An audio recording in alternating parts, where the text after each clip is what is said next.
तो 22 अप्रैल को हुए आतंकी हमले में 27 पर्यटकों की मौत हो गई थी और भारत ने ऑपरेशन सिंदूर के तहत पाकिस्तान पर बड़ी कार्रवाई की है।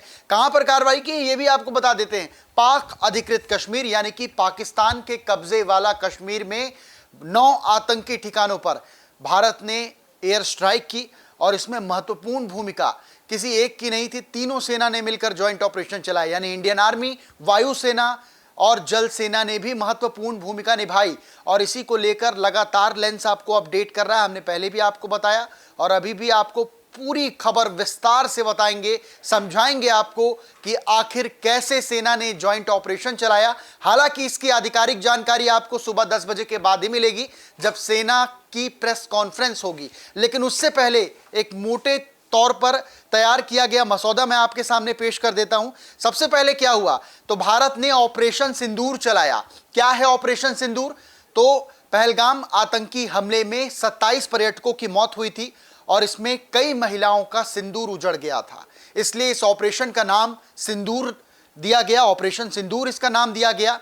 और ऑपरेशन सिंदूर के तहत हमारे जो फाइटर जेट थे, हमारे जो लड़ाकू विमान थे, ये पाक अधिकृत कश्मीर यानी कि पाकिस्तान के कब्जे वाले कश्मीर में घुसते हैं और 9 आतंकी संगठन, माफी चाहूंगा, 9 आतंकियों के जो बंकर थे, जो उनके ठिकाने थे, उनको निस्तेनाबूद करते हैं, मतलब उन्हें तबाह करते हैं।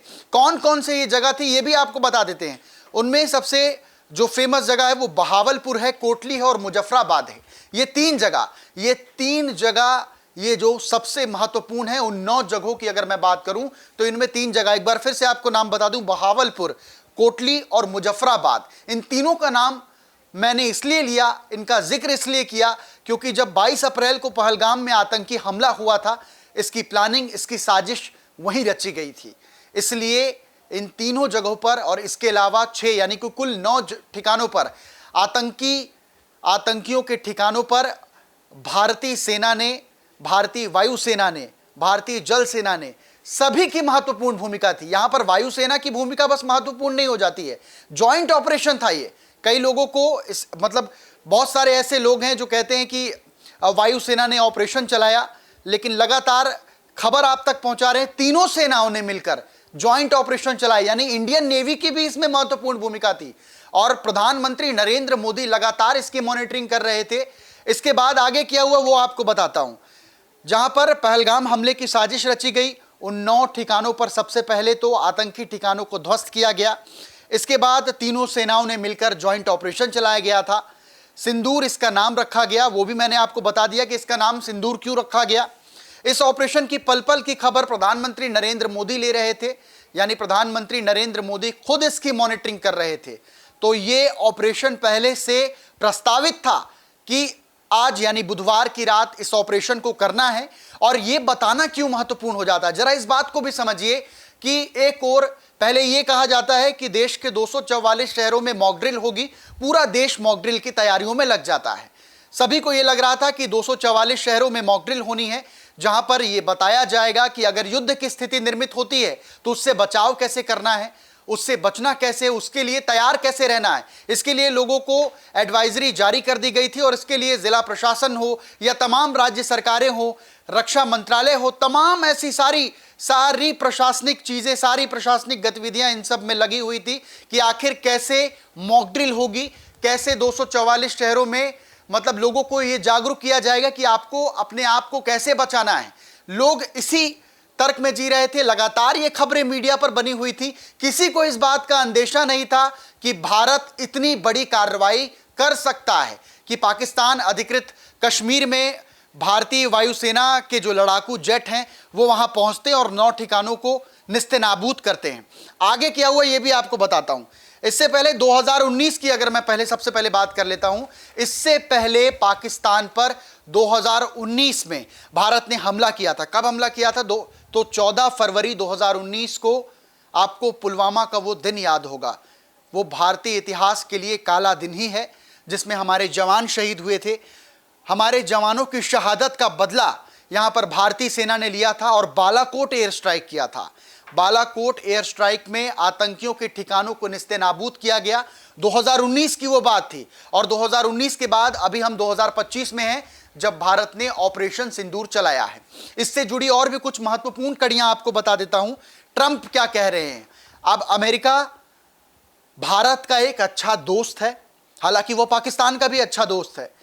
तो अमेरिका के राष्ट्रपति डोनाल्ड ट्रंप का कहना है, क्या कह रहे हैं डोनाल्ड ट्रंप? उम्मीद करते हैं ये सब जल्दी खत्म हो जाएगा।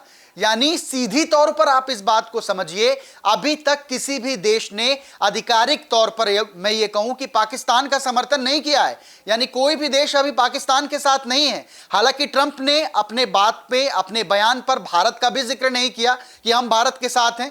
लेकिन आप इससे समझिए, क्योंकि अभी 10 बजे तक यह भी समझना जरूरी हो जाएगा कि सेना ने इस ऑपरेशन को कैसे चलाया। लेकिन अभी तक की अगर मैं बात करूं तो पाकिस्तान के समर्थन में कोई भी देश सामने नहीं आया है। ऑपरेशन से जुड़ी और आपको बातें बता देता हूं। लाहौर और सियालकोट एयरपोर्ट में इमरजेंसी घोषित कर दी गई है। एक मुख्य एयरपोर्ट है लाहौर, और लाहौर और सियालकोट एयरपोर्ट की मैं आपको बात बता रहा था, जहां पर इमरजेंसी घोषित कर दी गई। यानी 48 घंटे तक अब यहां पर जितनी उड़ानें थी वो रद्द कर दी गई हैं। अभी तक ये फिलहाल 48 घंटे का अपडेट है। अगर आगे कुछ अपडेट आएगा तो लेंस पर वो भी आपको बताएंगे। पाकिस्तान लगातार सीज फायर का उल्लंघन कर रहा है। जब ये एयर स्ट्राइक हुई तब से पाकिस्तान लगातार सीज फायर का उल्लंघन कर रहा है। और सीज फायर का उल्लंघन कर पाकिस्तान दिखाना क्या चाहता है, इससे भी आप समझिए। पाकिस्तान सीज फायर का उल्लंघन कर रहा है और बार बार, इससे पहले भी कई बार पाकिस्तान सीज फायर का उल्लंघन कर चुका है। पाकिस्तान के तमाम नेता भारत को गीदड़ भभकी दे चुके हैं। ये कह चुके हैं कि सिंधु में या तो पानी बहेगा या उनका खून बहेगा। ऐसे तमाम ऐसे बयान हैं जो भारत की ओर, भारत विरोधी बयान पाकिस्तान ने लगातार जारी किए। और ये लंबे समय से ये कयास भी लगाए जा रहे थे कि भारत अब, कल, परसों, यानी तमाम ऐसी चीजें हैं जो रक्षा विशेषज्ञ हैं या तमाम जो एक्सपर्ट्स हैं वो कह रहे थे कि हाँ, जल्दी से जल्दी भारत बदला लेगा। और किसी को इस बात का अंदेशा नहीं था, क्योंकि मैंने अपनी बात में पहले भी इस चीज को दोहराया कि 244 शहरों में मॉक ड्रिल प्रस्तावित थी। यानी आज अब सुबह हो चुकी है, 7 बजने को है, सभी मॉक ड्रिल की तैयारियों में लगे हुए थे और किसी को इस बात का अंदाजा नहीं था कि भारतीय सेना पाक अधिकृत कश्मीर में जाएगी और 9 आतंकियों के ठिकाने को निस्तेनाबूद करेगी। उससे जुड़ा एक और अपडेट आपको बता देते हैं जो बहुत जरूरी है। अच्छा, इस पूरी भूमिका में राफेल की भूमिका बहुत महत्वपूर्ण हो जाती है। क्यों हो जाती है?